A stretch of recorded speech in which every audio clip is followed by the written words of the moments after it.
الله يسطه النعمة እንድታመሰግንና ተጠቅመህበት ወደ አላህ እንድትቃረብ ነው የሚፈልገው ወደ አላህ እንድትቃረብ ነው የሚፈልገው ግን ያን ስታደርግ ንቀህ የምትተዋቸው ነገሮች አሉ ንቀህ የምትተወው ነገር ለተሻለ ነገር ስትል ነው ይሄንን በሉጋ ቁርአን ላይ እንግዲህ ከቋንቋ አጠቃቀም አንፃር الله سبحانه وتعالى يا نبي الله يوسف تارك سينجرا وشروه بثمن بخس دراهم معدودة وكانوا فيه من الزاهدين إلى الله نبي الله يوسف عليه السلام بتوسنوا بركاش سانتيموش سيشاتوت الناس زاهدوش نبروا ما إنه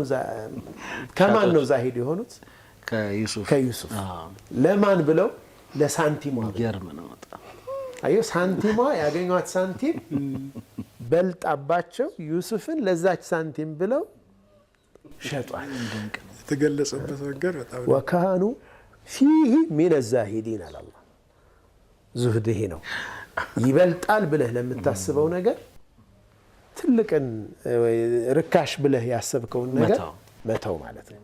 መለወጥ ማለት ነው የዱንያ ሰዎች ዛሂዶች ሊባሉ ይችላሉ በቋንቋ ያለው ለዛ ነው የዱንያን መርጠው አላ ያ ሳምንት ኮርስ አስተላልፈው ዱንያን መርጠው አኺራን ትተዋል ዙሁዱ ልክ ነው ወይ ነው እንጂ ስሙም ዛሂዲ የተውት ነገር አለ ንቀው የተውት ነገር አለ ከአላህ عز وجل ኒዕማ